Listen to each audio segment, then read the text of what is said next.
नमस्कार।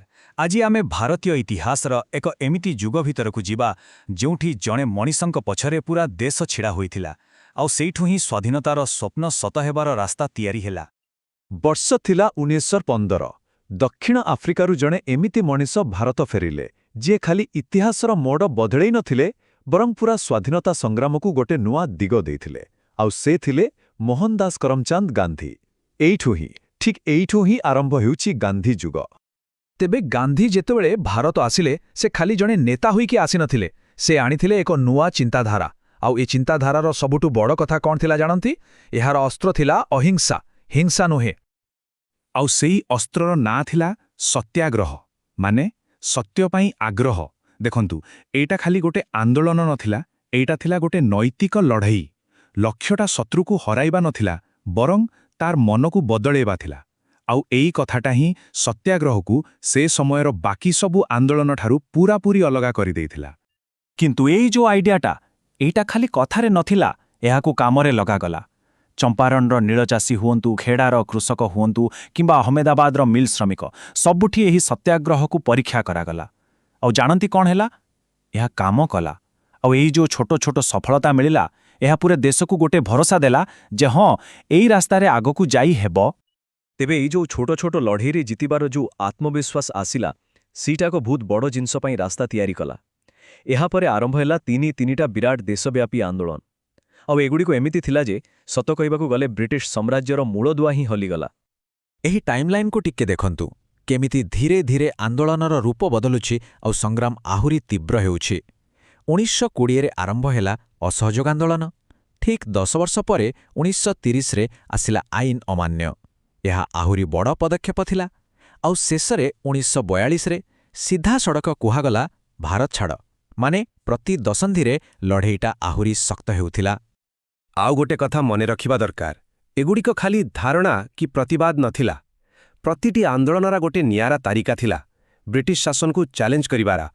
केतेबेले school college office अदालत छाड़ी देई तो केतेबेले लुणा मारिबा भली साधारण कामरे सरकारी आईन को भांगी एमिति करी लक्ष लक्ष भारतीय मिसी ब्रिटिश राजर मूलदुआ को ही दुर्बल करिदेले। किंतु एही जो लक्ष लक्ष लोकंको कथा आमे कहुछे, सेमाने कोन केवल दिल्ली, मुंबई, कलिकतारु थिले? ना, बिल्कुल नुहे। एही संग्रामर निया देशर गाँ गंडा सबुआडे व्यापी जाइथिला। आउ आम ओडिशा भी एथुरु बात पड़ी नथिला, बरं ओडिशार भूमिका थिला बहुत गुरुत्वपूर्ण। एटी साधारण लोकंकुठु आरंभ करी बड़ बड़ नेता समस्ते एही लढेईरे सामिल होइथिले। एही टेबुल को टिके भलो भावे देखिले गोटे बहुत इंटरेस्टिंग कथा जना पड़े। देखंतु केमिति समय सहित लढेईर नेतृत्व बदलुछि। आरंभरे असहयोग आंदोलन बेले गोपबंधु दास, हरेकृष्ण महताबंक भली बड़ नेता माने आगरे थिले। किंतु 1942 भारत छाड़ आंदोलन आसिला बेलेकु एटा पूरापूरी लोकंक आंदोलन होई जाइथिला। एहार नेता थिले छात्र, चाषी आउ गाँर साधारण लोक। किंतु कौन समस्ते एही अहिंसा रास्ता सहित एकमत थिले? ना, समय जेतिकी आगकु बढ़ुथिला स्वाधीनता पई आउ एक रास्तार चिंता भी सामना को आसुथिला। एहा थिला एक अलगा आउ बोधवे अधिक आक्रमक रास्ता। आउ एहार नेतृत्व नेउथिले आउ जणे महानायक सुभाष चंद्र बोस। एइठी आमे देखि पारिबा दुईटी पूरापूरी अलगा चिंताधारा। गोटे पटे गांधींकर अहिंसा आउ सत्याग्रहर रास्ता, आउ अन्य पटे सुभाष बोस। तांकर मानिबा थिला जे स्वाधीनता केही मागिले दिएनी, ताकू छड़ेईके आनिबाकू पड़े। आउ एथिपाई जदि हातरे अस्त्र उठेबाकू पड़िबो तेबे सेइटा ही ठीक। आउ तांकर सेही प्रसिद्ध स्लोगान तो समस्तंकर मने थिबो, तुमे मते रक्त दियो मु तुमको स्वाधीनता देबी। एही गोटिए लाइन रे तांकर पूरा विचारधारा स्पष्ट होई जाए। एहा थिला बलिदानर आह्वान, सीधा सड़क लढेईर आह्वान। आउ एही आह्वान देशर युवक मानक मनरे एक नुआ जोश भरी देइथिला। तेबे देखंतु एबे दुईटा लढेई एका संगरे चलीथिला।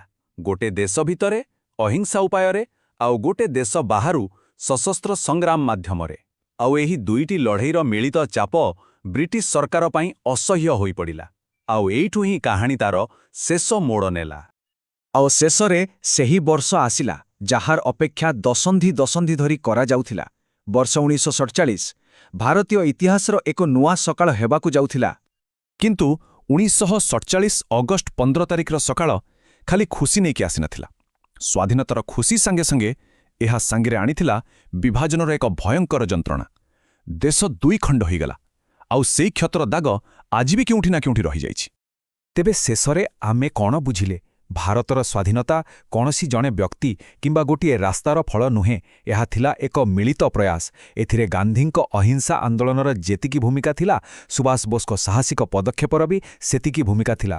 ଆଉ ସବୁଠୁ ବେଶି ଏଥିରେ ସାମିଲ ଥିଲା ସେହି ଲକ୍ଷ ଲକ୍ଷ ସଂଗ୍ରାମୀଙ୍କ ବଳିଦାନ, ଯାହାଙ୍କ ନାଁ ଆମେ ହୁଏତ ଜାଣିବି ନାହୁଁ। ଆଉ ଏହି ପୁରା କାହାଣୀ ଶେଷରେ ଆମ ପାଇଁ ଗୋଟେ ବଡ଼ ପ୍ରଶ୍ନ ଛାଣି ଦେଇଯାଉଛି। ଗୋଟେ ଲକ୍ଷ୍ୟକୁ ପାଇବା ପାଇଁ କୋଉ ରାସ୍ତାଟା ଭଲ, ଧୈର୍ଯ୍ୟ ଆଉ ଅହିଂସାର ରାସ୍ତା ନା ସିଧାସଳଖ ସଂଘର୍ଷର ରାସ୍ତା? ଇତିହାସ ଆମକୁ ଦେଖାଇଛି ଯେ ଦୁଇଟି ଯାକ ରାସ୍ତାରେ ଶକ୍ତି ଅଛି, କିନ୍ତୁ ଆଜିର ଦୁନିଆରେ ଆମ ପାଇଁ କୋଉ ରାସ୍ତାଟି ଅଧିକ ଠିକ୍ ମନେ ହେଉଛି, ଏହା ଉପରେ ଟିକେ ଭାବିବା ନିଶ୍ଚୟ।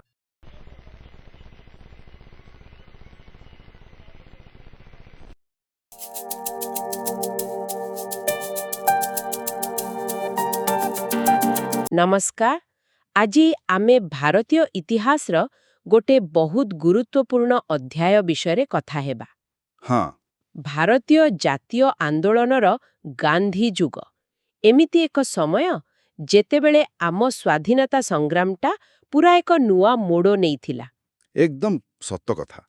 ଆଉ ଆମ ଆଲୋଚନାଟା ଆଜି 10ମ ଶ୍ରେଣୀ ଇତିହାସ ଓ ରାଜନୀତି ବିଜ୍ଞାନ ବହିର ଗୋଟେ ସାରାଂଶ ଉପରେ ଆଧାରିତ। ହଁ, କିନ୍ତୁ ଆମେ ଚେଷ୍ଟା କରିବା କେବଳ ଯେ ଘଟଣାଗୁଡ଼ା କହିଦେବା ସେମିତି ନୁହେଁ, ବରଂ ତା ପଛର କାରଣ ଆଉ ତାର ପ୍ରଭାବ କ'ଣ ଥିଲା ସେସବୁ ଟିକେ ବୁଝିବା ପାଇଁ। ଠିକ୍। ତେବେ ଆମର ମୁଖ୍ୟ ଉଦ୍ଦେଶ୍ୟ ହେଉଛି ଗାନ୍ଧୀଜୀ ଆସିବାଠାରୁ ସ୍ୱାଧୀନତା ପର୍ଯ୍ୟନ୍ତ ଯାହା ସବୁ ମୁଖ୍ୟ ଆନ୍ଦୋଳନ ହେଲା, କେଉଁ ନେତାମାନେ ଥିଲେ, ଆଉ ଏସବୁର ପ୍ରକୃତ ମାନେ କ'ଣ ଥିଲା, ସେ ବିଷୟରେ ଜାଣିବା। ଆଉ ଆରମ୍ଭ କରିବା ଠିକ୍ ସେଇଠୁ, ଯେଉଁଠୁ ଏ ଯୁଗଟା ପ୍ରକୃତରେ ଆରମ୍ଭ ହେଲା, 1915 ମସିହା। ହଁ, ଗାନ୍ଧୀଜୀ ଫେରିଲେ ଦକ୍ଷିଣ ଆଫ୍ରିକାରୁ। ହଁ, ମୋହନଦାସ କରମଚାନ୍ଦ ଗାନ୍ଧୀ। ତେବେ ଏଟା ଖାଲି ଜଣେ ଲୋକ ଫେରିବା ନଥିଲା, ଏକ ନୂଆ ଚିନ୍ତାଧାରା ଆସିଲା ଭାରତକୁ। ହଁ, କାରଣ ସେ ସାଙ୍ଗରେ ଗୋଟେ ଅଜବ ଅସ୍ତ୍ର ଆଣିଥିଲେ, ସତ୍ୟାଗ୍ରହ ଆଉ ଅହିଂସା। ଶୁଣିବାକୁ ବଡ଼ ସରଳ ଲାଗେ, କିନ୍ତୁ କିନ୍ତୁ କିନ୍ତୁ ଏତେ ବଡ଼ ଦେଶର କୋଟି କୋଟି ଲୋକଙ୍କୁ ଏକାଠି କରି ଗୋଟେ ଶକ୍ତିଶାଳୀ ସାମ୍ରାଜ୍ୟ ବିରୁଦ୍ଧରେ ଠିଆ କରାଇବା, ଏଇଟା ବଡ଼ ଆଶ୍ଚର୍ଯ୍ୟ କଥା। ନିଶ୍ଚୟ, ଗାନ୍ଧୀଜୀ ଯେବେ 1915ରେ ଫେରିଲେ, ତାଙ୍କ ପାଖରେ ଦକ୍ଷିଣ ଆଫ୍ରିକାର ଅନୁଭୂତି ଥିଲା। ସେଠି ସେ ବର୍ଣ୍ଣବୈଷମ୍ୟ ବିରୋଧରେ ଲଢ଼ିଥିଲେ, ଆଚ୍ଛା। ଆଉ ସେଇଠି ସେ ସତ୍ୟାଗ୍ରହର ଶକ୍ତି ଦେଖିସାରିଥିଲେ। ଭାରତ ଆସି ଦେଖିଲେ ସ୍ୱାଧୀନତା ପାଇଁ ଇଚ୍ଛା ତ ଅଛି, କିନ୍ତୁ ଗୋଟେ କେମିତି କହିବି ସର୍ବଭାରତୀୟ ରଣନୀତିର ଟିକେ ଅଭାବ ଅଛି। ଆଉ ସେଇ ରଣନୀତିର ମୂଳଦୁଆ ଥିଲା ଆପଣ ଯାହା କହିଲେ, ସତ୍ୟାଗ୍ରହ, ଅହିଂସା ଆଉ ସମସ୍ତଙ୍କୁ ଏକାଠି କରିବା, ସାମୂହିକ ସଂଗଠନ। ଏଗୁଡ଼ା କ'ଣ ଖାଲି ଆଦର୍ଶ ଥିଲା ନା କିଛି ପ୍ରାକ୍ଟିକାଲ ବ୍ୟବହାର ବି ଥିଲା? ଦେଖନ୍ତୁ, ସତ୍ୟାଗ୍ରହ ମାନେ ସତ୍ୟ ପାଇଁ ଆଗ୍ରହ, ସତ୍ୟରେ ଦୃଢ଼ ରହିବା, ଅନ୍ୟାୟ ଆଗରେ ମୁଣ୍ଡ ନୁଆଇବନି, କିନ୍ତୁ ତାର ପ୍ରତିରୋଧ କରିବା ଶାନ୍ତିରେ, ସତ୍ୟ ମାର୍ଗରେ। ହୁଁ। ଆଉ ଅହିଂସା ଖାଲି ମାରପିଟ ନ କରିବା ନୁହେଁ, ମନ, କଥା, କାମ କୋଉଥିରେ ବି ହିଂସା ନ ରଖିବା। ଆଚ୍ଛା। ଆଉ ସାମୂହିକ ସଂଗଠନ ହେଲା ଏଇ ଦୁଇଟାକୁ କାମରେ ଲଗେଇବାର ବାଟ, ଲୋକଙ୍କୁ ଏକାଠି କରିବା। ଗାନ୍ଧୀଜୀ ବୁଝିଥିଲେ ବନ୍ଧୁକରେ ଇଂରେଜଙ୍କୁ ହରେଇ ହବନି ବୋଧେ, ହଁ। କିନ୍ତୁ ନୈତିକ ଶକ୍ତି ଦେଖେଇ ସେମାନଙ୍କୁ ହରାଇ ହେବ। ତେବେ ଏଇ ନୂଆ ପନ୍ଥା ପ୍ରଥମେ କୋଉଠି ସଫଳ ହେଲା ଭାରତରେ? ଚମ୍ପାରଣ, ଖେଦା, ଅହମ୍ମଦାବାଦ, ଏଇ ନାଁଗୁଡ଼ା ଆସେ। ହଁ, ଗାନ୍ଧୀଜୀ ପ୍ରଥମେ ବଡ଼ ବଡ଼ ରାଜନୀତି କଥାରେ ପଶିଲେନି, ସ୍ଥାନୀୟ ସମସ୍ୟା ଦେଖିଲେ। 1917ରେ ବିହାରର ଚମ୍ପାରଣ, ହଁ, ଚମ୍ପାରଣ। ସେଠି ଇଂରେଜମାନେ ଚାଷୀଙ୍କୁ ନୀଳ ଚାଷ ପାଇଁ ବାଧ୍ୟ କରୁଥିଲେ। ସେଟା ଚାଷୀଙ୍କ ପାଇଁ ବହୁତ କ୍ଷତିକାରକ ଥିଲା। ଓହୋ। ଗାନ୍ଧୀଜୀ ଗଲେ ସେଠିକି, ଚାଷୀଙ୍କ କଥା ବୁଝିଲେ ଆଉ ସତ୍ୟାଗ୍ରହ ଆରମ୍ଭ କଲେ। ଶେଷରେ ସରକାରଙ୍କୁ ସେ 3 କାଠିଆ ବ୍ୟବସ୍ଥା ବନ୍ଦ କରିବାକୁ ପଡ଼ିଲା। ବାଃ, ତାହେଲେ ଏଇଟା ଥିଲା ପ୍ରଥମ ବଡ଼ ଜିତ୍। ହଁ, ଭାରତ ମାଟିରେ ଗାନ୍ଧୀଜୀଙ୍କ ସତ୍ୟାଗ୍ରହର ପ୍ରଥମ ବଡ଼ ବିଜୟ। ଏହାପରେ ଖେଦା ଆଉ ଅହମ୍ମଦାବାଦ କଥା କ'ଣ? ସେଠି ବି ସମାନ ପଦ୍ଧତି? ହଁ, 1918ରେ ଗୁଜରାତର ଖେଦା ଜିଲ୍ଲା, ସେଠି ଫସଲ ଖରାପ ହେଇଯାଇଥିଲା। ଆଚ୍ଛା। ଚାଷୀମାନେ ଖଜଣା ଦେଇପାରୁନଥିଲେ, କିନ୍ତୁ ସରକାର ଜବରଦସ୍ତି କରୁଥିଲେ। ଗାନ୍ଧୀଜୀ ଆଉ ସର୍ଦ୍ଦାର ପଟେଲ ମିଶି ଖଜଣା ବନ୍ଦ ଆନ୍ଦୋଳନ କଲେ। ଫଳ କ'ଣ ହେଲା? ଶେଷରେ ସରକାର ରାଜି ହେଲେ ଯେ ଯିଏ ସକ୍ଷମ ଖାଲି ସିଏ ଖଜଣା ଦବ। ସେଇ ବର୍ଷ ପୁଣି ଅହମ୍ମଦାବାଦରେ ଲୁଗାକଳ ମାଲିକ ଆଉ ଶ୍ରମିକଙ୍କ ଭିତରେ ମଜୁରୀ ନେଇ ଗଣ୍ଡଗୋଳ। ଗାନ୍ଧୀଜୀ ଗଲେ ଶ୍ରମିକଙ୍କ ପାଖକୁ, ଅନଶନ କଲେ। ଶେଷରେ ମାଲିକମାନେ ବି ମାନିଗଲେ। ତେବେ ଏଇ ଯୋଉ ଛୋଟ ଛୋଟ ଜାଗାରେ ସଫଳତା ମିଳିଲା ଏହାର ପ୍ରଭାବ କଣ ଥିଲା? ମାନେ ଏହା କଣ ଖାଲି ସେଇ ଲୋକଙ୍କୁ ସାହାଯ୍ୟ କଲା ନା ଆହୁରି ବଡ଼ କିଛି ହେଲା? ନାଇଁ, ଏହାର ବହୁତ ବଡ଼ ଗୁରୁତ୍ୱ ଥିଲା। ଗୋଟେ କଥା ହେଲା, ଏହା ଦେଖେଇଦେଲା ଯେ ଗାନ୍ଧିଜୀଙ୍କ ପଦ୍ଧତି କାମ କରୁଛି, ଖାଲି କହିବା କଥା ନୁହେଁ। ହଁ, ଦ୍ୱିତୀୟରେ, ସାଧାରଣ ଲୋକ, ଚାଷୀ, ମୂଲିଆ ସମସ୍ତଙ୍କ ମନରେ ଗୋଟେ ଆଶା ଆସିଲା, ଆମେ ବି ଏକାଠି ହେଲେ କିଛି କରିପାରିବା। ଆତ୍ମବିଶ୍ୱାସ ବଢ଼ିଲା। ଏକଦମ। ଆଉ ତୃତୀୟରେ, ଗାନ୍ଧିଜୀ ଜଣେ ବଡ଼ ନେତା ଭାବେ ପରିଚିତ ହେଲେ ସାରା ଦେଶରେ, ଯିଏ ସାଧାରଣ ଲୋକଙ୍କ କଥା ବୁଝୁଛନ୍ତି ଆଉ ତାଙ୍କ ପାଇଁ ଲଢ଼ୁଛନ୍ତି। ଏଇଟା ପରବର୍ତ୍ତୀ ବଡ଼ ଆନ୍ଦୋଳନ ପାଇଁ ବାଟ ତିଆରି କଲା। ଆଉ ସେ ବଡ଼ ଆନ୍ଦୋଳନ ଭିତରୁ ଗୋଟେ ଥିଲା ଅସହଯୋଗ ଆନ୍ଦୋଳନ 1920ରେ। ଶୁଣିଛି ଯେ ଏଇଟା ଖିଲାଫତ ଆନ୍ଦୋଳନ ସାଙ୍ଗରେ ମିଶିକି ଆରମ୍ଭ ହେଇଥିଲା। ହଁ। ଏହା ପୂର୍ବରୁ ତ 1919ରେ ଜଲିଆନୱାଲାବାଗ ହତ୍ୟାକାଣ୍ଡ, ରାଉଲାଟ ଆକ୍ଟ ଭଳି ଭୟଙ୍କର ଘଟଣା ଘଟିଥିଲା। ସେତେବେଳେ ଦେଶର ଅବସ୍ଥା ବହୁତ ଖରାପ ଥିଲା। ଏ ଆନ୍ଦୋଳନ କାହିଁକି ଦରକାର ପଡ଼ିଲା ସେତେବେଳେ? ଆପଣ ଠିକ୍ ଜାଗାକୁ ଆସିଛନ୍ତି। 1919 ବର୍ଷଟା ବହୁତ ଗୁରୁତ୍ୱପୂର୍ଣ୍ଣ। ପ୍ରଥମେ ଆସିଲା ରାଉଲାଟ ଆକ୍ଟ। ହଁ, ସେ କଳା ଆଇନ। ହଁ, ଯୋଉଥିରେ ସରକାର କାହାକୁ ବି ବିନା ବିଚାରରେ ଜେଲରେ ପୂରେଇ ପାରିବେ। ତା ବିରୁଦ୍ଧରେ ସାରା ଦେଶରେ ପ୍ରତିବାଦ ହେଲା। ଆଉ ସେଇ ସମୟରେ ଜାଲିଆନୱାଲାବାଗ। ହଁ, ସେଇ ପ୍ରତିବାଦ ବେଳେ ହିଁ ଅମୃତସରର ଜାଲିଆନୱାଲାବାଗରେ ଲୋକେ ଶାନ୍ତିରେ ସଭା କରୁଥିଲେ। ଜେନେରାଲ ଡାୟାର ଆସି ଗୁଳି ଚଳେଇଲେ। ଶହ ଶହ ନିରୀହ ଲୋକ ମଲେ। କି ଭୟଙ୍କର! ଏଇ ଘଟଣା ପୁରା ଦେଶକୁ ଦୋହଲେଇ ଦେଲା। ସମସ୍ତେ ବୁଝିଗଲେ ବ୍ରିଟିଶ ଶାସନର ଅସଲ ରୂପ କଣ। ଠିକ୍ ସେତିକି ବେଳେ ଆଉ ଗୋଟେ କଥା ବି ଚାଲିଥିଲା। କଣ ସେଇଟା? ପ୍ରଥମ ବିଶ୍ୱଯୁଦ୍ଧ ପରେ ଇଂରେଜମାନେ ତୁର୍କୀର ଖଲିଫାଙ୍କ କ୍ଷମତା କମେଇ ଦେଇଥିଲେ। ସେଥିପାଇଁ ଭାରତର ମୁସଲମାନମାନେ ରାଗିକି ଖିଲାଫତ ଆନ୍ଦୋଳନ ଆରମ୍ଭ କରିଥିଲେ। ଆଚ୍ଛା। ଗାନ୍ଧିଜୀ ଦେଖିଲେ ଏଇଟା ଗୋଟେ ବଢ଼ିଆ ସୁଯୋଗ। ହିନ୍ଦୁ ଓ ମୁସଲମାନଙ୍କୁ ଏକାଠି କରି ଇଂରେଜଙ୍କ ବିରୁଦ୍ଧରେ ଗୋଟେ ବଡ଼ ଅହିଂସା ଆନ୍ଦୋଳନ କରିହେବ। ଓହୋ, ବୁଝିଲି। ସେଇଠୁ ଆସିଲା ଅସହଯୋଗ ଆନ୍ଦୋଳନ। ହଁ, ଏଇ ଦୁଇଟା ମିଶିକି। ତେବେ ଅସହଯୋଗ ମାନେ କଣ ଥିଲା? କେମିତି ସହଯୋଗ ବନ୍ଦ କରିବା କଥା କୁହାଗଲା? ମୂଳ ଲକ୍ଷ୍ୟ ଥିଲା ଇଂରେଜ ସରକାରଙ୍କୁ ଅଚଳ କରିଦେବା। ଭାରତୀୟମାନେ ସାହାଯ୍ୟ ନ କଲେ ସେମାନେ ଚଳିବେ କେମିତି? ହଁ, ସେଟା ତ ଠିକ୍। ତେଣୁ ଡାକରା ଦିଆଗଲା, ସରକାରୀ ଚାକିରି ଛାଡ଼, ପଦବୀ ଛାଡ଼, ସରକାର ଦେଇଥିବା ଉପାଧି ଫେରାଅ, ଆଉ ସରକାରୀ ସ୍କୁଲ, କଲେଜ, କୋର୍ଟ କଚେରୀ ବନ୍ଦ କର, ବିଦେଶୀ ଜିନିଷ ବିଶେଷ କରି ଲୁଗାପଟା ପୋଡ଼ି ଦିଅ, ତା ବଦଳରେ ନିଜ ଦେଶରେ ସୂତା କାଟ, ଖଦି ପିନ୍ଧ, ମାନେ ସ୍ୱଦେଶୀ ଆପଣାଅ। ଏଇଟା ଖାଲି ରାଜନୀତି ନଥିଲା, ଅର୍ଥନୀତି ଓ ସମାଜକୁ ବି ବଦଳେଇବାର ଚେଷ୍ଟା ଥିଲା। ଏଇ ଯୋଉ ସାରା ଦେଶରେ ଆନ୍ଦୋଳନ ହେଲା, ତାର ଢେଉ ଆମ ଓଡ଼ିଶାରେ କେମିତି ପଡ଼ିଲା? ଓଡ଼ିଆ ଲୋକେ କେମିତି ଭାଗ ନେଲେ? ଗୋପବନ୍ଧୁ ଦାସଙ୍କ କଥା ତ ଆମେ ଜାଣିଛେ। ହଁ, ଓଡ଼ିଶାରେ ଏହାର ପ୍ରଭାବ ବହୁତ ଜୋରରେ ପଡ଼ିଥିଲା। ପଣ୍ଡିତ ଗୋପବନ୍ଧୁ ଦାସଙ୍କ ନେତୃତ୍ୱରେ 1921ରେ ଓଡ଼ିଶା ପ୍ରାଦେଶିକ କଂଗ୍ରେସ କମିଟି ଗଢ଼ାଗଲା। ଆଚ୍ଛା। ଆଉ ଅସହଯୋଗ ଆନ୍ଦୋଳନକୁ ବହୁତ ଭଲ ଭାବରେ ଚଳାଗଲା। ବହୁତ ଛାତ୍ର ସରକାରୀ ସ୍କୁଲ କଲେଜ ଛାଡ଼ିଲେ। କେତେକ ଯୁବକ ସତ୍ୟବାଦୀ ବନବିଦ୍ୟାଳୟ ଭଳି ଜାତୀୟ ସ୍କୁଲରେ ପଶିଲେ। ଗୋପବନ୍ଧୁ ନିଜେ ବି କିଛି ପଦବୀ ଛାଡ଼ିଥିଲେ ବୋଧେ? ହଁ, ସେ ବିହାର ଓଡ଼ିଶା ବିଧାନ ପରିଷଦର ସଦସ୍ୟ ପଦ ଛାଡ଼ିଦେଲେ। ଭାଗୀରଥୀ ମହାପାତ୍ର, ଯଦୁମଣି ମଙ୍ଗରାଜ, ହରେକୃଷ୍ଣ ମହତାବ ଏମିତି ବହୁତ ନେତା ଗାଁ ଗାଁ ବୁଲି ଲୋକଙ୍କୁ ବୁଝେଇଲେ। ଆଉ କଣ ସବୁ ହେଲା ଓଡ଼ିଶାରେ? ବିଦେଶୀ ଲୁଗା ଦୋକାନ ଆଗରେ ଲୋକେ ଧାରଣା ଦେଲେ। ଗାଁ ଗାଁରେ ଖଦି କଥା ପ୍ରଚାର ହେଲା। ଲୋକେ କୋର୍ଟ କଚେରୀ ନ ଯାଇ ପଞ୍ଚାୟତରେ ନିଜ ଝଗଡ଼ା ସମାଧାନ କଲେ। ଓଡ଼ିଶାର ସାଧାରଣ ଲୋକ ବି ବହୁତ ଉତ୍ସାହରେ ଏଥିରେ ମିଶିଥିଲେ। କିନ୍ତୁ ଏଇ ଆନ୍ଦୋଳନଟା ତ ବେଶୀ ଦିନ ଚାଲିଲାନି। 1922ରେ ହଠାତ୍ ବନ୍ଦ ହୋଇଗଲା, ସେଇ ଚୌରି ଚୌରା ଘଟଣା ପରେ। ହଁ, ଠିକ୍ କହିଲେ। 1922 ଫେବୃଆରୀ ମାସ, ଉତ୍ତରପ୍ରଦେଶର ଚୌରି ଚୌରା ବୋଲି ଗୋଟେ ଜାଗା, ସେଠି କିଛି ଉତ୍ତ୍ୟକ୍ତ ଲୋକ ଗୋଟେ ପୋଲିସ ଥାନାରେ ନିଆଁ ଲଗେଇଦେଲେ। ଓହୋ। ସେଥିରେ କିଛି ପୋଲିସବାଲାଙ୍କର ମୃତ୍ୟୁ ହୋଇଗଲା। ଏହି ହିଂସା ଘଟଣା ଶୁଣି ଗାନ୍ଧିଜୀ ବହୁତ ଦୁଃଖ ପାଇଲେ।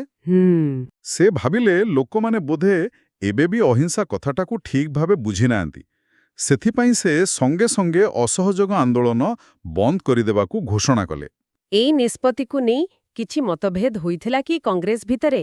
ହଁ, କିଛି ନେତା ଏଥିରେ ରାଜି ନଥିଲେ, କିନ୍ତୁ ଗାନ୍ଧିଜୀ ନିଜ କଥାରେ ଦୃଢ଼ ରହିଲେ। ଟିକେ ନିରାଶା ଆସିଲା ସତ, କିନ୍ତୁ ଏହାପରେ ଗାନ୍ଧିଜୀ ଅନ୍ୟ କାମରେ ଲାଗିଲେ। କି କାମ? ଯେମିତିକି ଖଦି ପ୍ରଚାର, ଛୁଆଁଛୁଆଁ ଭେଦଭାବ ଦୂର କରିବା, ହିନ୍ଦୁ ମୁସଲିମ ଏକତା ବଢ଼ାଇବା, ଏସବୁକୁ ଗଠନମୂଳକ କାର୍ଯ୍ୟକ୍ରମ କୁହାଗଲା। ଆଉ ଏଇଟା ପରବର୍ତ୍ତୀ ଆନ୍ଦୋଳନ ପାଇଁ ଭିତ୍ତିଭୂମିକୁ ଆହୁରି ମଜବୁତ କଲା। ଏହାପରେ ଆସିଲା ଆଇନ ଅମାନ୍ୟ ଆନ୍ଦୋଳନ, ଆଉ ତାର ଆରମ୍ଭ ହେଲା ସେ ପ୍ରସିଦ୍ଧ ଦାଣ୍ଡିଯାତ୍ରା ବା ଲବଣ ସତ୍ୟାଗ୍ରହରୁ 1930ରେ।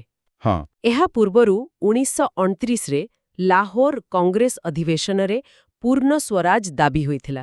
ତେବେ ଏ ଆନ୍ଦୋଳନ ପାଇଁ ମାହୋଲ କେମିତି ତିଆରି ହେଲା? ଦେଖନ୍ତୁ 1920 ଦଶକର ଶେଷ ଆଡ଼କୁ ଦେଶର ରାଜନୀତି ପୁଣି ଗରମ ହେଉଥିଲା।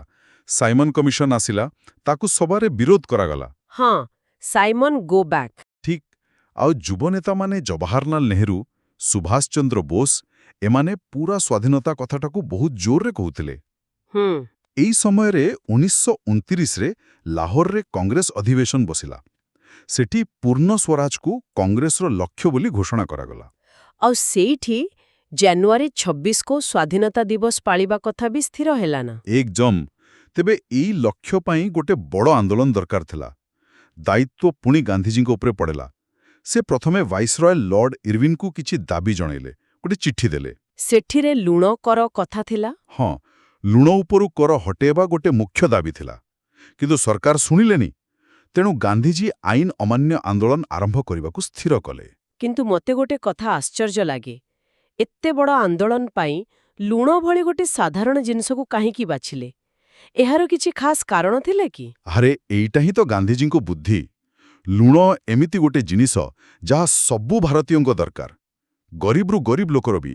ହଁ, ତା ତ ଠିକ୍। କିନ୍ତୁ ଇଂରେଜ ସରକାର ଲୁଣ ତିଆରି ଆଉ ବିକ୍ରି ଉପରେ ନିଜର ଅଧିକାର ରଖିଥିଲେ, ଆଉ ତା ଉପରେ ବହୁତ ଟିକସ ବି ବସେଇଥିଲେ। ଓହୋ, ତାହେଲେ ଏଇଟା ସାଧାରଣ ଲୋକଙ୍କ ଉପରେ ବୋଝ ଥିଲା। ନିଶ୍ଚୟ। ଗାନ୍ଧିଜୀ ଦେଖିଲେ ଯଦି ଲବଣ ଆଇନ ଭଙ୍ଗାଯାଏ, ତେବେ ସେ ସିଧା କୋଟି କୋଟି ସାଧାରଣ ଲୋକଙ୍କ ଜୀବନ ସହ ଜଡ଼ିତ ଗୋଟେ ପ୍ରସଙ୍ଗକୁ ଉଠେଇ ପାରିବେ।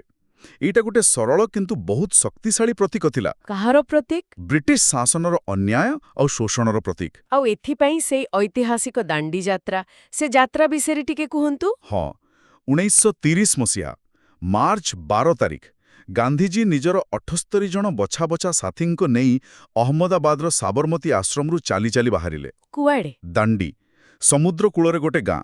ପ୍ରାୟ 24 ଦିନ ଲାଗିଲା। 240 ମାଇଲରୁ ଅଧିକ ବାଟ। ବାପ୍ରେ! ବାଟସାରା ହଜାର ହଜାର ଲୋକ ତାଙ୍କୁ ଦେଖିବାକୁ ଆସୁଥିଲେ, ସ୍ୱାଗତ କରୁଥିଲେ, ଆଉ ଗାନ୍ଧିଜୀ ସମସ୍ତଙ୍କୁ କହୁଥିଲେ ଆଇନ ଅମାନ୍ୟ କରିବା ପାଇଁ। ଆଉ ଏପ୍ରିଲ 6 ତାରିଖରେ ସେ ଦାଣ୍ଡିରେ ପହଞ୍ଚିଲେ। ହଁ, ଆଉ ସେଠି ସମୁଦ୍ର ପାଣିରୁ ନିଜେ ଲୁଣ ମାରି ବ୍ରିଟିଶ ଆଇନକୁ ଭାଙ୍ଗିଲେ। ବାସ୍, ସେଇ ଗୋଟିଏ କାମ ପୁରା ଦେଶରେ ଯେମିତି ବିଜୁଳି ଖେଳିଗଲା। ଆଇନ ଅମାନ୍ୟ ଆନ୍ଦୋଳନ ଆରମ୍ଭ ହୋଇଗଲା। ଖାଲି ଲୁଣ ମରା ହେଲା ନା ଆଉ କିଛି କାର୍ଯ୍ୟକ୍ରମ ବି ଥିଲା ଏ ଆନ୍ଦୋଳନରେ? ନାଇଁ, ବହୁତ କିଛି ଥିଲା। ଲବଣ ଆଇନ ଭାଙ୍ଗିବା ତ ଗୋଟେ ମୁଖ୍ୟ କାମ ଥିଲା। ତା ସାଙ୍ଗକୁ ପୁଣି ବିଦେଶୀ ଜିନିଷ ବର୍ଜନ, ସରକାରୀ ସ୍କୁଲ, କଲେଜ, ଅଫିସ ବର୍ଜନ। ଆଉ ଟ୍ୟାକ୍ସ? ହଁ, ସରକାରଙ୍କୁ କୌଣସି ଟ୍ୟାକ୍ସ ନ ଦେବା, ନିଶା ଦୋକାନ ଆଗରେ ପିକେଟିଂ କରିବା, ଜଙ୍ଗଲ ଆଇନ ଭାଙ୍ଗିବା, ଚୌକିଦାରୀ ଟ୍ୟାକ୍ସ ବନ୍ଦ କରିବା, ଏମିତି ଅନେକ କାର୍ଯ୍ୟକ୍ରମ ସାରା ଦେଶରେ ଚାଲିଲା। ଆଉ ଗୋଟେ କଥା ଶୁଣିଛି, ଏଥର ମହିଳାମାନେ ବହୁତ ସଂଖ୍ୟାରେ ଆସିଥିଲେ। ଏକଦମ। ଏଇଟା ଆଇନ ଅମାନ୍ୟ ଆନ୍ଦୋଳନର ଗୋଟେ ବହୁତ ବଡ଼ କଥା। ମହିଳାମାନେ ଖାଲି ଯେ ଭାଗ ନେଲେ ତା ନୁହେଁ, ନେତୃତ୍ୱ ବି ନେଲେ। ଓଡ଼ିଶାରେ ଏହାର କ'ଣ ଚିତ୍ର ଥିଲା? ଲବଣ ସତ୍ୟାଗ୍ରହ କେମିତି ହେଲା ଏଠି? ସେ ଇଞ୍ଜୁଡ଼ି କଥା କୁହନ୍ତି। ହଁ, ଇଞ୍ଚୁଡ଼ି। ଆଉ ଓଡ଼ିଶାର ମହିଳାମାନଙ୍କ କଥା? ଆମ ସୂତ୍ରରେ ସରଳା ଦେବୀ, ମାଳତୀ ଚୌଧୁରୀଙ୍କର ନାଁ ଅଛି, ଆଉ ଜଣେ କୁଳାର ଦେବୀ ବୋଲି ବି ଅଛନ୍ତି। ଆପଣ ପୁରା ଠିକ୍ କହିଛନ୍ତି। ଓଡ଼ିଶାରେ ଆଇନ ଅମାନ୍ୟ ଆନ୍ଦୋଳନ ଆଉ ବିଶେଷ କରି ଲବଣ ସତ୍ୟାଗ୍ରହ ବହୁତ ସଫଳ ହୋଇଥିଲା। ବାଲେଶ୍ୱର ଜିଲ୍ଲାର ଇଞ୍ଚୁଡ଼ି ପାଲଟିଥିଲା ମୁଖ୍ୟ ଜାଗା। ଓଡ଼ିଶାର ଦାଣ୍ଡି? ହଁ, ତାକୁ ଓଡ଼ିଶାର ଦାଣ୍ଡି ବା ଦ୍ୱିତୀୟ ଦାଣ୍ଡି ବି କୁହନ୍ତି। ଆଚାର୍ଯ୍ୟ ହରିହର ଦାସ, ଗୋପବନ୍ଧୁ ଚୌଧୁରୀଙ୍କ ନେତୃତ୍ୱରେ ଶହ ଶହ ଲୋକ ସେଠି ଲୁଣ ମାରିଲେ। ସରକାର ବହୁତ ଅତ୍ୟାଚାର କଲେ, କିନ୍ତୁ ଲୋକେ ଡରିଲେନି। ଆଉ ଅନ୍ୟ କୋଉଠି ହେଇଥିଲା? ପୁରୀ ଜିଲ୍ଲାର କୁହୁଡ଼ି, ଗଞ୍ଜାମର ହୁମ୍ମା ଏମିତି କିଛି ଜାଗାରେ ବି ହେଲା। ଆଉ ମହିଳାଙ୍କ କଥା ଯାହା କହିଲେ, ସେଟା ପ୍ରକୃତରେ ବହୁତ ବଡ଼ କଥା। କେମିତି? ରମାଦେବୀ, ସରଳା ଦେବୀ, ମାଳତୀ ଚୌଧୁରୀଙ୍କ ଭଳି ପାଠଶାଠ ପଢ଼ିଥିବା ମହିଳାମାନେ ଘରୁ ବାହାରି ଆସିଲେ। ଖାଲି ଆସିଲେନି, ନେତୃତ୍ୱ ନେଲେ, ସଭାସମିତି କଲେ, ପିକେଟିଂ କଲେ, ଆଉ ହସି ହସି ଜେଲ୍ ଗଲେ। ବା! ତାଙ୍କ ସାଙ୍ଗରେ ବହୁତ ସାଧାରଣ ଗାଁର ମହିଳା ବି ଯୋଗ ଦେଇଥିଲେ। ଆପଣ ଯୋଉ କୁଳାର ଦେବୀଙ୍କ କଥା କହିଲେ, ସେ ବି ସେଇ ସମୟର ଜଣେ ସକ୍ରିୟ ସଂଗ୍ରାମୀ ଥିଲେ।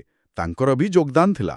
ଏ ଆନ୍ଦୋଳନ ପରେ ତ ଗୋଲଟେବୁଲ ବୈଠକ, ଗାନ୍ଧୀର ଇରବିନ୍ ଚୁକ୍ତି ଏସବୁ ହେଲା, କିନ୍ତୁ ସେଥିରୁ ବି ଶେଷରେ କିଛି ନିର୍ଣ୍ଣାୟକ ଫଳ ମିଳିଲାନି। ତାପରେ ଆସିଲା 1942 ଭାରତ ଛାଡ଼ ଆନ୍ଦୋଳନ। ଏହାକୁ ତ ଶେଷ ସଂଗ୍ରାମ ବୋଲି କୁହାଯାଏ। ହଁ ପ୍ରାୟ ସେମିତି। ତେବେ ଏମିତି ଗୋଟେ ନିର୍ଣ୍ଣାୟକ ଆନ୍ଦୋଳନର ଦରକାର କାହିଁକି ପଡ଼ିଲା? ଏଠି ଦ୍ୱିତୀୟ ବିଶ୍ୱଯୁଦ୍ଧର ଭୂମିକା ବହୁତ ବେଶୀ। ଇଂରେଜ ସରକାର ଭାରତୀୟ ନେତାଙ୍କୁ ନ ପଚାରି ଭାରତକୁ ଯୁଦ୍ଧରେ ପୂରେଇଦେଲେ। ଆଚ୍ଛା, କଂଗ୍ରେସ ଏହାକୁ ଜୋରଦାର ବିରୋଧ କଲା। ତେବେ ଯୁଦ୍ଧରେ ଭାରତୀୟଙ୍କ ସାହାଯ୍ୟ ପାଇବା ପାଇଁ ଇଂରେଜ ସରକାର 1942ରେ ଷ୍ଟାଫୋର୍ଡ କ୍ରିପ୍ସକୁ ପଠେଇଲେ ଗୋଟେ ମିଶନ। କ୍ରିପ୍ସ ମିଶନ ସେମାନେ କ'ଣ ପ୍ରସ୍ତାବ ଦେଲେ? ସେମାନେ କହିଲେ ଯୁଦ୍ଧ ସରିଲେ ଭାରତକୁ ଡୋମିନିୟନ ଷ୍ଟାଟସ୍ ଦିଆଯିବ, କିନ୍ତୁ ପୁରା ସ୍ୱାଧୀନତା କଥା କିଛି ସଫା କହିଲେନି। ତାକୁ କେହି ମାନିଲେନି ବୋଧେ? ନା, କଂଗ୍ରେସ ବି ମନା କଲା, ମୁସଲିମ ଲିଗ୍ ବି ମନା କଲା। ଗାନ୍ଧିଜୀ ତ ଏହାକୁ କହିଲେ ଗୋଟେ ବୁଡ଼ି ଯାଉଥିବା ବ୍ୟାଙ୍କ ନାଁରେ କଟା ହେଇଥିବା ପର ତାରିଖର ଚେକ୍। ହଁ ହଁ, ଶୁଣିଛି। ତେବେ କ୍ରିପ୍ସ ମିଶନ ଫେଲ୍ ହେଲା ପରେ ଗାନ୍ଧିଜୀ ଆଉ ଅନ୍ୟ ନେତାମାନେ ଭାବିଲେ ଆଉ ଅପେକ୍ଷା କରିହବନି, ଏବେ ଇଂରେଜମାନଙ୍କୁ ସିଧା କହିବାକୁ ପଡ଼ିବ ଭାରତ ଛାଡ଼। ଆଉ ସେଥିପାଇଁ 1942 ଅଗଷ୍ଟ 8 ତାରିଖ ବମ୍ବେ ଅଧିବେଶନ ଭାରତ ଛାଡ଼ ପ୍ରସ୍ତାବ ପାସ୍ ହେଲା। ଆଉ ଗାନ୍ଧିଜୀ ସେହି ଶକ୍ତିଶାଳୀ କଥା କହିଲେ, କର ବା ମର। ଏହାର ମାନେ କ'ଣ ଥିଲା? କର ବା ମର, ଡୁ ଅର୍ ଡାଇ, ମାନେ ଏଥର ଲଢ଼ାଇ ହେବ ଆର ପାର। ହୁଏତ ଆମେ ସ୍ୱାଧୀନତା ପାଇବା, ନହେଲେ ସେଇ ଚେଷ୍ଟାରେ ଜୀବନ ଦେବା, କିନ୍ତୁ ପଛକୁ ହଟିବା ନାହିଁ। ବହୁତ ଦୃଢ଼ କଥା। ହଁ, ଆଙ୍ଗ୍ରେଜ ଭାରତ ଛାଡ଼ ଏଇ ନାରା ପୁରା ଦେଶରେ ଗୁଞ୍ଜି ଉଠିଲା। କିନ୍ତୁ ଏଥର ସରକାର ବି ପୁରା ପ୍ରସ୍ତୁତ ଥିଲେ। କ'ଣ କଲେ ସେମାନେ? ପ୍ରସ୍ତାବ ପାସ୍ ହେବାର କେଇ ଘଣ୍ଟା ଭିତରେ, ମାନେ ଅଗଷ୍ଟ 9 ତାରିଖ ସକାଳୁ, ଗାନ୍ଧିଜୀଙ୍କ ସମେତ ଯେତେ ବଡ଼ ବଡ଼ କଂଗ୍ରେସ ନେତା ଥିଲେ ସମସ୍ତଙ୍କୁ ଗିରଫ କରି କୋଉ ଅଜଣା ଜାଗାକୁ ନେଇଗଲେ। ଓହୋ, ସରକାର ଭାବିଥିବେ ନେତା ଗିରଫ ହେଇଗଲେ ଆନ୍ଦୋଳନ ବନ୍ଦ ହେଇଯିବ। ହଁ, ସେଇଆ ଭାବିଥିଲେ। କିନ୍ତୁ ସେମିତି ହେଲା ନାହିଁ। ନେତା ନଥାଇ ବି ଆନ୍ଦୋଳନ ଚାଲିଲା। ଏକଦମ ଏଇଟା ହିଁ ଥିଲା ଭାରତ ଛାଡ଼ ଆନ୍ଦୋଳନର ସବୁଠୁ ବଡ଼ କଥା। ନେତାମାନେ ଗିରଫ ହେଲା ପରେ ଏଇଟା ଯେମିତି ଲୋକଙ୍କର ନିଜ ଆନ୍ଦୋଳନ ହେଇଗଲା, ସ୍ୱତଃସ୍ଫୂର୍ତ୍ତ ଭାବେ। କିଏ ଚଳେଇଲେ ତାହେଲେ? ଛାତ୍ର, ଯୁବକ, ଚାଷୀ, ମୂଲିଆ, ମହିଳା, ସମସ୍ତେ ଯିଏ ଯୋଉଠି ଥିଲେ ନିଜେ ନିଜ ସ୍ତରରେ ଆଗେଇ ନେଲେ। ଜୟପ୍ରକାଶ ନାରାୟଣ, ରାମ ମନୋହର ଲୋହିଆ, ଅରୁଣା ଆସଫ ଅଲ୍ଲୀଙ୍କ ଭଳି କିଛି ନେତା ଲୁଚିକି ରହି ଆନ୍ଦୋଳନକୁ ବାଟ ଦେଖାଉଥିଲେ। କ'ଣ ସବୁ ହେଉଥିଲା? ସବୁଆଡ଼େ ହଡ଼ତାଳ, ଶୋଭାଯାତ୍ରା, ସଭା। କିଛି କିଛି ଜାଗାରେ ଲୋକେ ବହୁତ ରାଗିଯାଇ ସରକାରୀ ଜିନିଷ ନଷ୍ଟ କଲେ। ଥାନା, ଡାକଘର, ରେଲ ଷ୍ଟେସନ ଉପରେ ଆକ୍ରମଣ କଲେ, ଟେଲିଫୋନ ତାର କାଟିଦେଲେ। ବାପରେ। ଏମିତିକି କିଛି ଜାଗାରେ ଲୋକେ ନିଜର ଅସ୍ଥାୟୀ ସ୍ୱାଧୀନ ସରକାର ବି ଗଢ଼ିଦେଲେ। ଓଡ଼ିଶାରେ କ'ଣ ହେଲା? ଏଠି ବି ତ ବଡ଼ ନେତାମାନେ ଗିରଫ ହେଇଥିଲେ ନା? ତାପରେ? ଓଡ଼ିଶାରେ ବି ସେଇ ଏକା କଥା। ହରେକୃଷ୍ଣ ମହତାବ, ନବକୃଷ୍ଣ ଚୌଧୁରୀ, ମାଳତୀ ଚୌଧୁରୀ, ସୁରେନ୍ଦ୍ରନାଥ ଦ୍ୱିବେଦୀ, ଏମିତି ପ୍ରାୟ ସବୁ ବଡ଼ ନେତା ଜେଲରେ। କିନ୍ତୁ ଆନ୍ଦୋଳନ ଚାଲିଲା। ଏଠି ବି ଛାତ୍ରମାନେ, ବିଶେଷ କରି ରେଭେନ୍ସା କଲେଜର ଛାତ୍ରମାନେ ଆଗକୁ ଆସିଲେ। ଗାଁ ଗହଳିରେ ସାଧାରଣ ଲୋକେ ନେତୃତ୍ୱ ନେଲେ। କୋଉ ଅଞ୍ଚଳରେ ବେଶୀ ପ୍ରଭାବ ପଡ଼ିଥିଲା? କୋରାପୁଟ ଜିଲ୍ଲା ଗୋଟେ ମୁଖ୍ୟ ଜାଗା ଥିଲା। ସେଠି ଲକ୍ଷ୍ମଣ ନାୟକଙ୍କ ନେତୃତ୍ୱରେ ଆଦିବାସୀମାନେ ବହୁତ ସକ୍ରିୟ ଥିଲେ। ପାପଡ଼ାହାଣ୍ଡି, ମାଥିଲି, ଏଇସବୁ ଜାଗାରେ ପୋଲିସ ଗୁଳିରେ ବହୁତ ଲୋକ ଶହୀଦ ବି ହେଲେ। ଓହୋ, ଦୁଃଖଦାୟକ। ଆଉ ତଳେଚରରେ ବି ଲୋକମାନେ କିଛିଦିନ ପାଇଁ ଗୋଟେ ସମାନ୍ତର ସରକାର ଗଢ଼ିବାରେ ସଫଳ ହୋଇଥିଲେ। ତାହେଲେ ସରକାର କେମିତି ଏହାକୁ ସମ୍ଭାଳିଲେ? ସରକାର ବହୁତ ନିର୍ମମ ଭାବେ ଏହାକୁ ଦମନ କଲେ। କିନ୍ତୁ ଗୋଟେ କଥା ସ୍ପଷ୍ଟ ହୋଇଗଲା, ଭାରତୀୟ ଲୋକ ଆଉ ଇଂରେଜ ଶାସନ ସହିବାକୁ ପ୍ରସ୍ତୁତ ନୁହନ୍ତି। ଏ ତ ଗଲା ଦେଶ ଭିତର କଥା, ଗାନ୍ଧିଜୀଙ୍କର ଅହିଂସା ଆନ୍ଦୋଳନ। କିନ୍ତୁ ସେଇ ସମୟରେ ଦେଶ ବାହାରେ ସୁଭାଷ ଚନ୍ଦ୍ର ବୋଷ ଗୋଟେ ଅଲଗା ଧରଣର ସଂଗ୍ରାମ କରୁଥିଲେ, ବନ୍ଧୁକ ସାହାଯ୍ୟରେ। ହଁ, ସୁଭାଷ ବୋଷ। ତାଙ୍କ ଭୂମିକା ଆଉ ସେ ଆଜାଦ ହିନ୍ଦ ଫୌଜ ଆଇଏନ୍ଏ ବିଷୟରେ ଟିକେ କୁହନ୍ତୁ। ସୁଭାଷ ଚନ୍ଦ୍ର ବୋଷ କଂଗ୍ରେସର ଜଣେ ବହୁତ ଲୋକପ୍ରିୟ ଆଉ ଦକ୍ଷ ନେତା ଥିଲେ। କିନ୍ତୁ ସ୍ୱାଧୀନତା କେମିତି ମିଳିବ ସେଇ ବାଟକୁ ନେଇ ତାଙ୍କର ଗାନ୍ଧିଜୀ ଆଉ କଂଗ୍ରେସର ପୁରୁଣା ନେତାଙ୍କ ସହ ମତଭେଦ ହେଲା। କେମିତି ମତଭେଦ? ସେ ଭାବୁଥିଲେ ଖାଲି ଅହିଂସାରେ କାମ ହବନି, ବନ୍ଧୁକ ଧରି ଲଢ଼ିଲେ ଯାଇ ଶୀଘ୍ର ସ୍ୱାଧୀନତା ମିଳିବ। 1939ରେ ସେ କଂଗ୍ରେସ ସଭାପତି ପଦରୁ ଇସ୍ତଫା ଦେଲେ। ଆଉ ନିଜର ଦଳ ଗଢ଼ିଲେ। ହଁ, ଫରୱାର୍ଡ ବ୍ଲକ ନାଁରେ। ଦ୍ୱିତୀୟ ବିଶ୍ୱଯୁଦ୍ଧ ଆରମ୍ଭ ହେଲା ପରେ ଇଂରେଜ ସରକାର ତାଙ୍କ ଘରେ ନଜରବନ୍ଦୀ କରି ରଖିଲେ। ଆଉ ସେ ସେଠୁ ପଳେଇଗଲେ। ବଡ଼ ରୋମାଞ୍ଚକର କାହାଣୀ ଶୁଣିଛି। ହଁ, 1941 ଜାନୁଆରୀ ବହୁତ ନାଟକୀୟ ଭାବେ ସେ ଘରୁ ଖସି ପଳେଇଲେ। ଆଫଗାନିସ୍ତାନ, ସୋଭିଏତ ୟୁନିୟନ ଦେଇ ଶେଷରେ ଜର୍ମାନୀରେ ପହଞ୍ଚିଲେ। ଜର୍ମାନୀ ତାପରେ ସେଠୁ ସେ 1943ରେ ଗୋଟେ ବୁଢ଼ା ଜାହାଜରେ ଯାଇ ଜାପାନ ପହଞ୍ଚିଲେ ଆଉ ଦକ୍ଷିଣ ପୂର୍ବ ଏସିଆରେ ପୂର୍ବରୁ ରାସବିହାରୀ ବୋଷ ଗଢ଼ିଥିବା ଆଜାଦ ହିନ୍ଦ ଫୌଜ ବା ଆଇଏନ୍ଏର ନେତୃତ୍ୱ ନେଲେ। ଏଇ ଆଇଏନ୍ଏରେ କିଏ ସବୁ ଥିଲେ? ମୁଖ୍ୟତଃ ସେମାନେ ଯେଉଁ ଭାରତୀୟ ସୈନିକମାନେ ବ୍ରିଟିଶ ସେନାରେ ଥିଲେ ଆଉ ଯୁଦ୍ଧବନ୍ଦୀ ହୋଇଥିଲେ, ସେ ସିଙ୍ଗାପୁରରେ ଗୋଟେ ଅସ୍ଥାୟୀ ସ୍ୱାଧୀନ ଭାରତ ସରକାର ବି ଗଠନ କଲେ। ଆଉ ସେଇଠୁ ସେ ଡେଲେ ସେଇ ପ୍ରସିଦ୍ଧ ନାରା ତୁମେ ମୋତେ ରକ୍ତ ଦିଅ ମୁଁ ତୁମକୁ ସ୍ୱାଧୀନତା ଦେବି। ଏଇ ସ୍ଲୋଗାନର ପ୍ରଭାବ କେମିତି ଥିଲା? ଆରେ ସେ ସ୍ଲୋଗାନ, ସେଟା ଖାଲି ସ୍ଲୋଗାନ ନଥିଲା, ସେଟା ଯେମିତି ଗୋଟେ ବିଜୁଳି ଖେଳେଇ ଦେଲା। ଦେଶ ଭିତରେ ଦେଶ ବାହାରେ ଯେତେ ଭାରତୀୟ ଥିଲେ ସମସ୍ତଙ୍କ ଭିତରେ ଦେଶପ୍ରେମ ଆଉ ବଳିଦାନର ଗୋଟେ ନୂଆ ଜୋଶ ଭରିଦେଲା। ସୁଭାଷ ବୋଷ ନେତାଜୀ ହେଇଗଲେ। ହଁ, ସାହସ, ସଂଗ୍ରାମ ଆଉ ଦେଶପ୍ରେମର ପ୍ରତୀକ। ଆଇଏନ୍ଏ ଜାପାନୀ ସେନାର ସାହାଯ୍ୟରେ ବର୍ମା ପଟୁ ଭାରତ ଭିତରକୁ ପଶିବାକୁ ଚେଷ୍ଟା କଲା। କୋହିମା, ଇମ୍ଫାଲ ପର୍ଯ୍ୟନ୍ତ ଆସିଗଲେ। କିନ୍ତୁ ସେଟା ସଫଳ ହେଲାନି ନା? ନା, ଶେଷରେ ସଫଳ ହେଲାନି। ବର୍ଷା, ଖାଇବା ପିଇବାର ଅଭାବ ଆଉ ଜାପାନ ବି ଯୁଦ୍ଧରେ ହାରିବାକୁ ଲାଗିଲା। ସେଥିପାଇଁ ଆଇଏନ୍ଏକୁ ପଛକୁ ହଟିବାକୁ ପଡ଼ିଲା। କିନ୍ତୁ ଆଇଏନ୍ଏର ଏଇ ସଂଗ୍ରାମ ଇଂରେଜ ସରକାରଙ୍କ ମନରେ ଡର ପଶେଇଦେଲା। ସେମାନେ ବୁଝିଗଲେ ଯେ ଭାରତୀୟ ସୈନିକମାନେ ଆଉ ସବୁବେଳେ ତାଙ୍କ କଥା ମାନିବେନି। ଆଚ୍ଛା, ତାହେଲେ ଏଇଟା ବି ସ୍ୱାଧୀନତା ପାଇବାରେ ସାହାଯ୍ୟ କଲା? ନିଶ୍ଚୟ, ଏହା ସ୍ୱାଧୀନତା ପ୍ରକ୍ରିୟାକୁ ଆହୁରି ଶୀଘ୍ର କରାଇବାର ଗୋଟେ ବଡ଼ କାରଣ ଥିଲା। ଏତେ ସବୁ ଆନ୍ଦୋଳନ, ଏତେ ସଂଗ୍ରାମ, ଏତେ ବଳିଦାନ, ଶେଷରେ ସେ ଦିନ ଆସିଲା, ଭାରତ ସ୍ୱାଧୀନ ହେଲା। କିନ୍ତୁ ଏକା ନୁହେଁ, ସାଙ୍ଗରେ ବିଭାଜନର କଷ୍ଟ ବି ଆଣିଲା। ହଁ, ସେଇଟା ବଡ଼ ଦୁଃଖଦ। 1947 ସ୍ୱାଧୀନତା ଆଇନ ଆଉ ଭାରତ ବିଭାଜନ ବିଷୟରେ ଟିକେ କହନ୍ତୁ। ଦ୍ୱିତୀୟ ବିଶ୍ୱଯୁଦ୍ଧ ପରେ ପରିସ୍ଥିତି ପୁରା ବଦଳି ଯାଇଥିଲା। ଇଂଲଣ୍ଡ ଯୁଦ୍ଧ ଜିତିଲା ସତ୍, କିନ୍ତୁ ଆର୍ଥିକ ଆଉ ସାମରିକ ଭାବେ ବହୁତ ଦୁର୍ବଳ ହୋଇଯାଇଥିଲା। ଆଉ ଭାରତ ଜାତୀୟ ଆନ୍ଦୋଳନ ପୁରା ଚରମ ସୀମାରେ। ସେଇ ଆଇଏନ୍ଏ ସୈନିକଙ୍କ ବିଚାର, ପୁଣି 1946ରେ ନୌସେନା ବିଦ୍ରୋହ, ଏସବୁ ଇଂରେଜ ଶାସନର ମୂଳଦୁଆକୁ ଦୋହଳେଇ ଦେଇଥିଲା। ତାପରେ ସେମାନେ ସ୍ୱାଧୀନତା ଦେବାକୁ ରାଜି ହେଲେ? ହଁ, ଇଂଲଣ୍ଡରେ ନୂଆ ସରକାର ଆସିଲା, ଲେବର ପାର୍ଟିର। ସେମାନେ ଭାରତକୁ ଶୀଘ୍ର ସ୍ୱାଧୀନତା ଦେବାକୁ ସ୍ଥିର କଲେ। ଭାଇସରାୟ ଲର୍ଡ ମାଉଣ୍ଟବ୍ୟାଟେନ ଆସିଲେ କ୍ଷମତା ହସ୍ତାନ୍ତର କାମ ଶୀଘ୍ର କରିବା ପାଇଁ। କିନ୍ତୁ ଏ ପ୍ରକ୍ରିୟାରେ ଦେଶ ଭାଗ ହେଇଗଲା। ଏମିତି କାହିଁକି ହେଲା? ଏହା ପଛରେ ବହୁତ କାରଣ ଥିଲା, ଜଟିଳ କାରଣ। ମୁସଲିମ ଲିଗ୍ ମହମ୍ମଦ ଅଲି ଜିନ୍ନାଙ୍କ ନେତୃତ୍ୱରେ ବହୁତ ଦିନରୁ ମୁସଲମାନଙ୍କ ପାଇଁ ଅଲଗା ଦେଶ ପାକିସ୍ତାନ ଦାବି କରୁଥିଲା। 1946ରେ ସେମାନେ ପ୍ରତ୍ୟକ୍ଷ କାର୍ଯ୍ୟାନୁଷ୍ଠାନ ଦିବସ ଡାକରା ଦେଲେ। ତାପରେ ଦେଶର ବହୁତ ଜାଗାରେ, ବିଶେଷ କରି ବଙ୍ଗାଳ ଓ ପଞ୍ଜାବରେ ଭୟଙ୍କର ହିନ୍ଦୁ ମୁସଲିମ ଦଙ୍ଗା ଆରମ୍ଭ ହୋଇଗଲା। ପରିସ୍ଥିତି ଏତେ ଖରାପ ହେଇଗଲା ଯେ ସମସ୍ତେ ଭାବିଲେ ଏକାଠି ରହିଲେ ଶାନ୍ତିରେ କ୍ଷମତା ହସ୍ତାନ୍ତର ହୋଇପାରିବ ନାହିଁ। ଶେଷରେ ବାଧ୍ୟ ହୋଇ ଆହୁରି ରକ୍ତପାତ ବନ୍ଦ କରିବା ପାଇଁ କଂଗ୍ରେସ ନେତାମାନେ ବି ଦେଶ ବିଭାଜନ ପ୍ରସ୍ତାବରେ ରାଜି ହୋଇଗଲେ। ବହୁତ କଷ୍ଟକର ନିଷ୍ପତ୍ତି ଥିବ। ନିଶ୍ଚୟ। ତାପରେ ବ୍ରିଟିଶ ପାର୍ଲାମେଣ୍ଟରେ 1947 ଜୁଲାଇରେ ଭାରତ ସ୍ୱାଧୀନତା ଆଇନ ପାସ୍ ହେଲା। ସେଥିରେ ଭାରତକୁ ଭାରତ ଆଉ ପାକିସ୍ତାନ ଦୁଇଟା ଅଲଗା ଦେଶରେ ଭାଗ କରିବାର ବ୍ୟବସ୍ଥା ଥିଲା। ଏବଂ 1947 ମସିହା ଅଗଷ୍ଟ 15 ତାରିଖ ମଧ୍ୟରାତ୍ରି ଭାରତ ସ୍ୱାଧୀନ ହେଲା।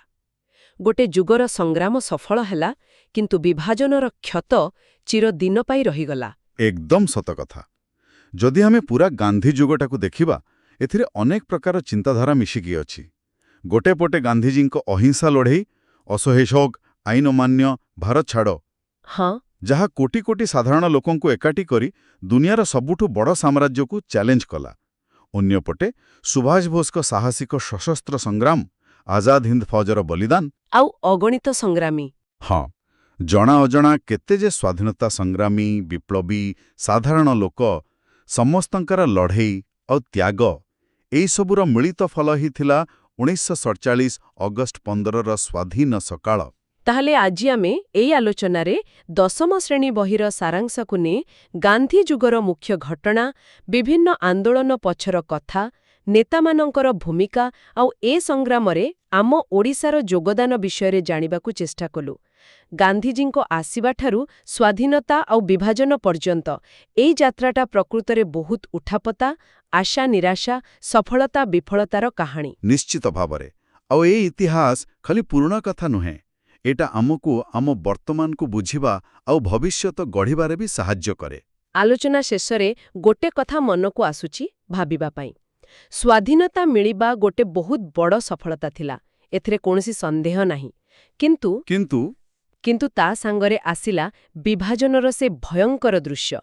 ଲକ୍ଷ ଲକ୍ଷ ଲୋକ ମଲେ, ଘରଦ୍ୱାର ଛାଡ଼ିଲେ, କେତେ ଯେ କଷ୍ଟ ପାଇଲେ। ଆମେ ଦେଖିଲେ ସ୍ୱାଧୀନତା ପାଇଁ ଅଲଗା ଅଲଗା ବାଟ ଥିଲା। ଗାନ୍ଧୀଙ୍କର ଅହିଂସା, ସୁଭାଷଙ୍କ ସଶସ୍ତ୍ର ସଂଗ୍ରାମ, ଆହୁରି କେତେ କ'ଣ। ସମସ୍ତଙ୍କ ଲକ୍ଷ୍ୟ ତ ଗୋଟିଏ ଥିଲା। ହଁ, ସ୍ୱାଧୀନ ଭାରତ। ଏବେ କେଉଁ କାରଣ ପାଇଁ ଶେଷରେ ଦେଶକୁ ଭାଗ ହେବାକୁ ପଡ଼ିଲା? କେଉଁ ଐତିହାସିକ, ରାଜନୈତିକ ବା ସାମାଜିକ କାରଣ ଥିଲା ଏହା ପଛରେ? ଏଟା ଗୋଟେ ବହୁତ ଗଭୀର ଆଉ ଜଟିଳ ପ୍ରଶ୍ନ। ଏହାର କୌଣସି ସହଜ ଉତ୍ତର ନାହିଁ। ସେତେବେଳର ନେତାମାନଙ୍କର ନିଷ୍ପତ୍ତି, ସାମ୍ପ୍ରଦାୟିକ ଶକ୍ତିଙ୍କର ବୃଦ୍ଧି, ଇଂରେଜ ସରକାରଙ୍କର ସେଇ ଭାଗ କର ଓ ଶାସନ କର ନୀତି, ଆହୁରି ଅନେକ ଭିତର ଓ ବାହାର କାରଣ ମିଶିକି ଏମିତି ପରିସ୍ଥିତି ତିଆରି କଲା। ଏ ବିଷୟରେ ଆହୁରି ଅଧିକ ପଢ଼ାପଢ଼ି ଆଉ ନିରପେକ୍ଷ ଭାବେ ଚିନ୍ତା କରିବାର ଆବଶ୍ୟକତା ଅଛି। ନିଶ୍ଚୟ। এই ଚିନ୍ତା ସହିତ ଆଜିର ଆଲୋଚନାକୁ ଏଇଠି ଶେଷ କରୁଛୁ। ଆଶା କରୁଛୁ ଭାରତୀୟ ସ୍ୱାଧୀନତା ସଂଗ୍ରାମର ଏହି ଗୁରୁତ୍ୱପୂର୍ଣ୍ଣ ଅଧ୍ୟାୟ ବିଷୟରେ ଗୋଟେ ସ୍ପଷ୍ଟ ଧାରଣା ଦେବାରେ ଏହି ଆଲୋଚନା କିଛିଟା ସାହାଯ୍ୟ କରିଥିବ। ନିଶ୍ଚୟ।